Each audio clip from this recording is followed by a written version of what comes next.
Happy Friday, everyone. Tom Grisafi with Ag Bull Media, Ag Bull Trading. We got Fat Tuesday show coming to you on a Friday. That's how busy cattle have been. Now we're going to bring in Mike Sands, but I want you to get to know Mike a little bit better, like I've gotten to know. Mike's in Memphis. He's with Nesvik. He is MBS, which if I had to guess, is his initials. Pretty tricky name there. Research. He knows the cattle industry. As best he told it to me last week was better that he paid for this education than you paid for this education. So listen up. Class is about to start. We'll bring in Mike to the show. Mike, every time we do one of these, I say to you at the end, I can't imagine where cattle will be when we record next week. Welcome to the show. Stage is yours, sir. What's going on? Well, the bottom line each week, it seems to be, at least over the last 2 or 3 weeks, you just call the next week's cattle market higher, and you're going to be in the ballpark at least. It may not be right on the money, but going to be close. Yeah. The press has been calling me and they're like, hey, Tom, you want to give a comment on cattle? I'm like, sure. They go, why are cattle up? I go, because it's open. Because the market opens at 8:30, and that's what we do. We listen to Mike's morning conference call. We know the fundamentals. We know we should buy the dip. We don't, and then it closes $5 higher. Last week, correct me if I'm wrong, did we put 20 freaking dollars on feeder cattle? Yes, pretty darn close to that on feeder futures. Feeder futures, right. I think the index was up something less than that. We went from maybe the upper 250s to the low to mid 350s Oh, to 3, 2, whatever. yeah, What's a yeah, 3 yeah. or 2 amongst friends? Yeah. Kind of lose the You're talking about 6 individual months ago's digits. price. That's what you're quoting 6 months ago. Now, I've been listening to your morning conference call. Let me see if I'm getting this straight. The cash market led up cattle the whole way, but did the futures now eclipse the cattle in some of the contracts? Absolutely. I've been listening. You can't fool me. No, sir. Back in the middle part of September, we had the board a $10 discount to the Southern Plains cash trade. And over the last week or 10 days, we went, or middle part of September, we went from that $10 discount to at times today a $5 or $6 premium. So we've seen a huge shift in the basis here over the last few weeks. Okay, what's that mean? And I'm not saying that like to set you up. What's that mean, Mike? Seriously. Well, I think it provides a really strong incentive for the cattle feeder to either press for higher bids or to delay his sales. When he's looking at, for example, an October contract that expires in 2 weeks, it's trading at times a $5, $6, $7 premium to last week's cash trade. The incentive to the cattle feeder is to delay sales and wait for the cash to catch up with futures. So looking at futures implied prices, you'd be looking at, say, an October contract trading at 242, 243 if it expires at par. That's a good $7 above last week's Southern Plains cash trade. Not much Wow. doubt that the cattle feeder is going to press for higher bids. Unbelievable. Unbelievable. All right, everyone. You're listening to Mr. Mike Sands. This is the Fat Tuesday podcast. I am Tommy Grisafi of Ag Bull Media. If you enjoy this podcast, well, good news. If you're a client of mine, client of Mike's, a friend of Nesvik, you'll get it for free. But moving forward in the months to come, you're going to have to join Premium, www.agbull.com. Of course, people at MBS, Nesvik, and Ag Bull will be getting it. But if you're on the outside looking in, you're probably going to have to swipe that credit card and pay $25. We hope to see you on the premium side. Back to the show. Mike, you're too good to not charge, my friend. You're too good not to charge.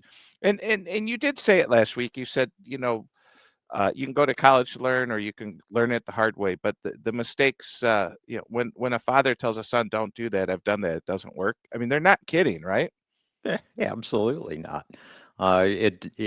There are always tuition bills that have to be paid in virtually everything that we do. And the cattle market is no different. It does charge tuition.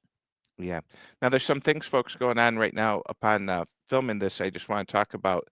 We're probably going to release this later this afternoon or Friday morning, but gold was up $110, new all-time highs. Silver up $2, new all-time highs. extreme volatility in the stock market this afternoon, extreme volatility in Bitcoin. Interesting to see gold and silver hit all-time highs and Bitcoin sell off. What those two have to do together, I don't know. But you got some wild things happening here in commodities. We had a big pop in soybeans and corn. That was nice to see. All these people really bearish corn and beans. Oh, it's harvest, be bearish corn and beans. Listen, there's some bigger picture things going on. Let's get into the slides, and the stage is yours. I'm going to pop myself out, but Mr. Mike Sands, slide number 1. Go ahead, sir. Tommy, this is just what we were talking about a few minutes ago in terms of the cattle market. Going back into the middle part of September, the board was trading anywhere from a $7 to a $10 discount to what the Southern Plains cash trade was at that point. And at that juncture, we were looking at a fed cattle market that was something in excess of 240, 241, 242, somewhere in that area. And the board was a huge discount to that. And over the course of the last 3 weeks, we've seen the board rally along with, in response to the very strong basis levels that we saw in the middle part of the month. Maybe the cattle feeder was a little bit more inclined to move cattle, given the strong basis and the hedge situation that he was in at that point. We get into the early part of October, specifically this week, and we have the board at 242, 3, 4, somewhere in that area, trading anywhere from a $5 to a $7 premium to last week's cash. Not much question in that kind of an environment for a hedged situation where the cattle feeder is going to press for either higher bids or he's going to tell the packer, come talk to me next week and bid a higher price. And that's exactly what we've seen. I haven't seen the cash trade yet this week, but I fully expect it's going to be substantially higher than what we saw a week ago. And a good bit of it is related to this really weak basis that we're looking at here, 2 weeks ahead of expiration. Interesting. Interesting. All right, this next chart's got me scratching my head. What's going on here? Wide octane spread. Yeah, it's a really widespread. All this line does is track that October-December spread. And typically, we might think of October as it was back 2 months ago, 3 months ago, trades about a $2 discount to December. Typically because we see a higher cash trade going from October into December. Recently, that spread has been anywhere from $4 to $5. So besides the extremely weak basis that we have this very wide spread between October and December, and it's another encouragement for the cattle feeder to either delay sales or press for higher bids. As an example, if we're looking at the December contract at 245 or better, and figure that basis in November is going to be around $2 cash under the board, then the market's really offering a cattle feeder out in mid-November something on the order of 243, 244. And last week's cash trade in the Southern Plains was 235. Is there any doubt what he's going to do in that kind of an environment? The packer won't get them bought at steady money for sure. Interesting. I'll throw you a curveball on a headline here before we go to the next slide. October 24th cattle on feed report vulnerable to government shutdown. What do you tell people? Yeah, well, I think the odds are pretty good that that report is not going to be released, or it certainly won't be released on time. That presumes, of course, that the government shutdown does continue. But it's setting up a situation where we're seeing less and less of the usual government economic data that we typically see and use to make some of our forecasts and marketing decisions. And one of those is the slowdown in feedlot placements that we've seen in recent months. Along with that, overall marketings have declined very sharply as well. And one of the side effects of that slowdown in marketings and the cutbacks in slaughter rates is that carcass weights owing to more days on feed, are heading toward a seasonal peak that's going to be record high. You can see that top line, the top red line in Mm-hmm. that chart. Those are contract and formula weights coming out of the comprehensive report. They are at historic highs, and it surely looks like we are going to see some additional increases in carcass weights yet before they finally top out. My point is that these heavy carcass weights, running anywhere from 2 to 3% above a year ago, are adding to beef tonnage, and overall supplies are not quite as tight as the small kills would suggest. So I'll give you an analogy. The Southwest airline plane still only has 250 seats, but the passengers, like Tommy G, got a little bigger, right? Well, I can't speak specifically to that situation, Tommy, but I think the analogy is good. Very good. Hey, speaking of good, um, the good news for farmers, Rollins came out today and said Rollins states aids to farmers as soon as government opens. Mike had stated that the government is still closed, which, if you're just finding that out from the show, you took a heck of a nap. All right, but with that, there was also a headline. I don't think we saw it come across the Nesvik wires, but Senator Thune from South Dakota, who's extremely high up the ladder, said we need to get emergency funding out to the farmers while the government shut down. It was suggested he walked in Trump's office and said, "Listen up, boss. We got a problem." So the government shut down. It's creating chaos. I got to tell you, Mike, the row crop farmer's not going to be too mad about it. They're going to be like, "This was great. The government shut down. Beans rallied. This happened. That happened." They're not overly upset about it, to be honest with you. But they're probably going to be more pissed off when we open up and find out exports or something were bad. But there could be some surprises. And I will say, I'm not an analyst, but this gives every analyst on the street 3 to 6 months to say, "Well, my research was right, but the data from the government was wrong." So no matter what anyone comes out with or says, they always have an out for a while, don't they? Absolutely, they do. We can, as an analyst, you can kind of make up any story you want when you don't have data to pin it to. And not be wrong or falsifying stuff. Hey, real That's quick, right. folks, if you're out there, Mike brought 6 awesome charts today. And if you go to the AgBull website, www.agbull.com, I'll send you these 6 charts. If you want to call me, 1-855-737-FARM, you can email me, tg@agbull.com, and I'll get you Mike's charts. Because I know people are listening on Spotify and all that other stuff, and they're like, "What the heck was he?" Hey, dumb question. Tom Grisafi, longtime listener, first time caller. What's the second red line under the top red line, Mike?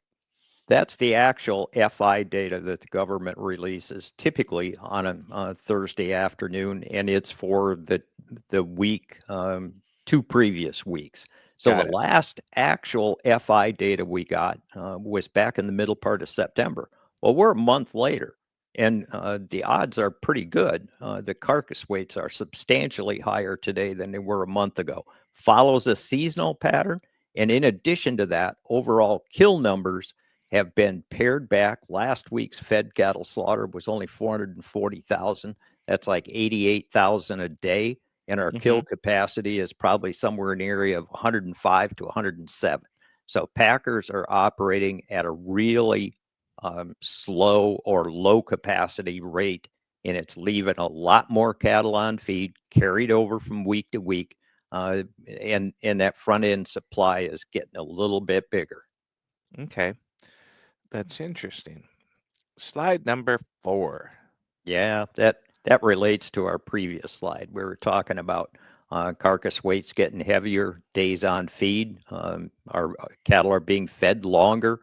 It's not at all unusual for feeding times now to be 190 to 210 days.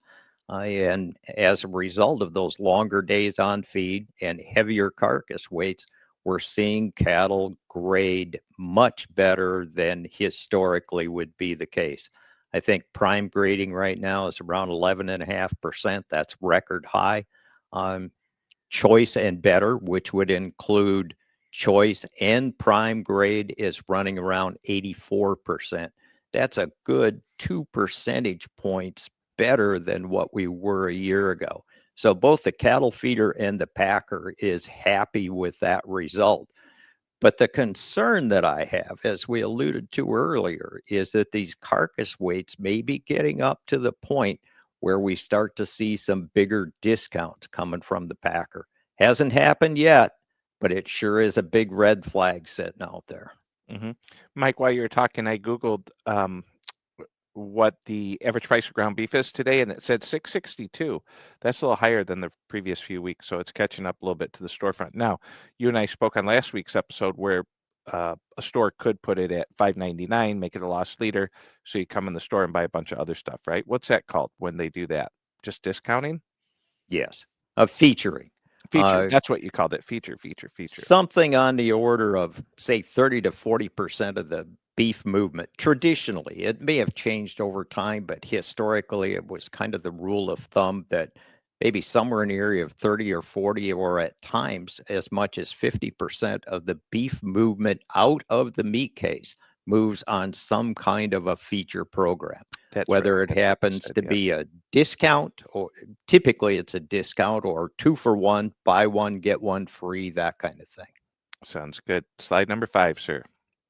Yeah, this just tracks the year-over-year change in choice and better beef production. It's the quality beef that we all typically talk about. And in recent weeks, it's been running about 5% below last year. At the same time, we've been looking at fed cattle slaughter that's been running anywhere from 7 to 8% below last year.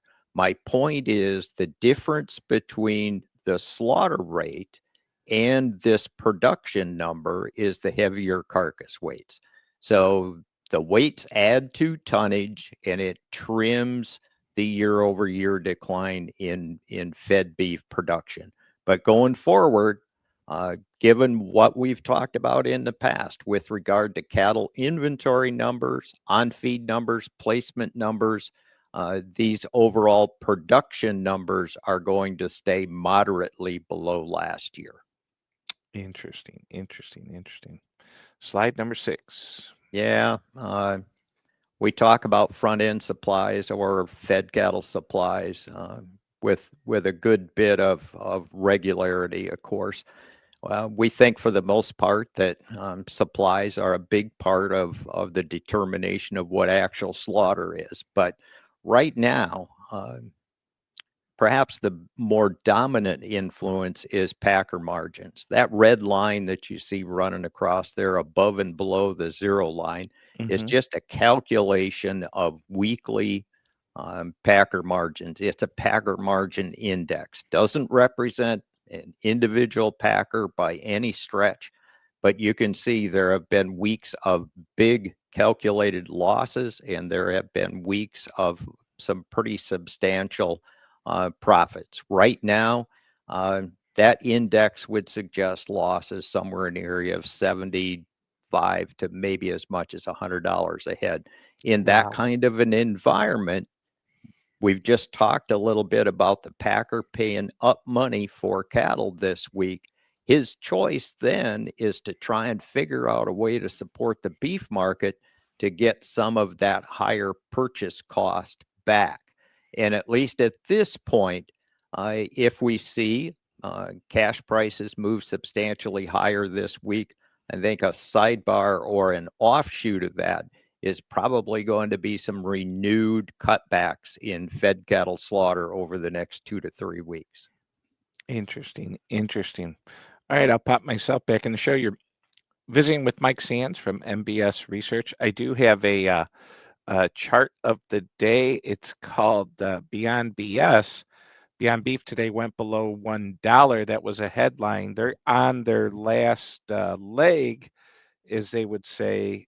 This stock, I'm going to Google its range. Talk to me about when you first saw Beyond Beef come on and its life. I'll tell you the highest the stock's ever been, and obviously today's the lowest it's ever been. Beyond Beef trades $1. Stage is yours, sir.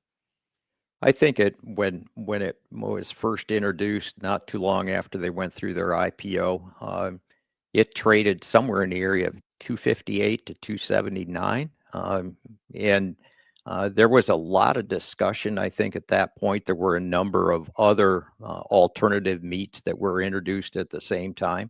think there's always been a lot of concern in the beef industry in particular, but pork and chicken as well, that these alternative meats would replace a significant portion of our traditional red meat industry.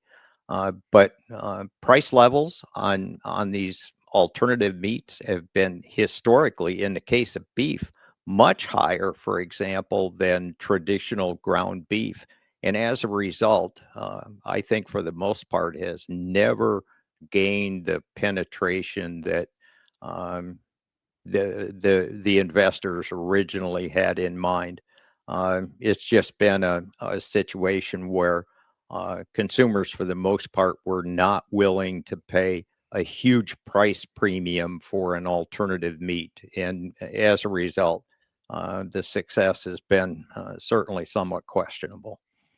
Yeah, well said. I would also sum it up that 3 to 4, call it 5% of the population is vegan. Call it 10% of the population, but the whole company was based as if we were all going to switch and start eating that as if it was a healthy Absolutely. alternative. And you'd mentioned to my brother Joe and I before we started the show, has anyone ever read the ingredients of what's in that? I want to say 16 to 18 ingredients on the average pack.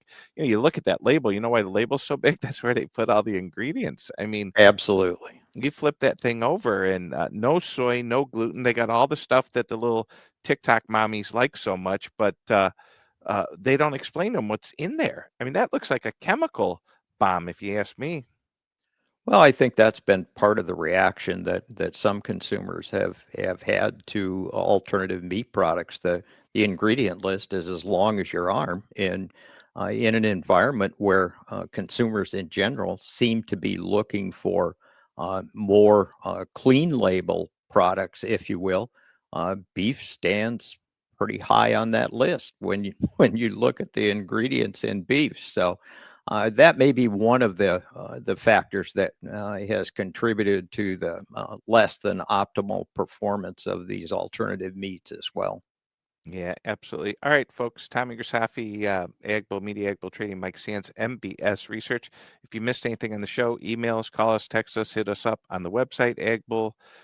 Get a hold of the folks at Nesvig if you need Mike. And with that, we'll meet again next week. Mike, tell me what you're optimistic about. I'll let you close the show. Tell me what you're optimistic about here in the cattle industry, sir. Well, aside from the day to day and week to week overall price level moves, as you think about longer term in terms of beef production potential, it still looks to me like we're looking at some pretty tight supplies for an extended period of time. So, as we wrap up this year or head into the latter stages of this year into 2026 and maybe 27 as well, for the most part, we're not going to see big year over year or maybe even any year over year increases in production. And that's got to be pretty supportive as far as beef price levels are concerned. Well said, my friend. Mike Sands. You've been listening to Fat Tuesday podcast. We'll catch y'all next week. See you. Bye. Good to see you, Tommy. Looking forward to getting together again next week.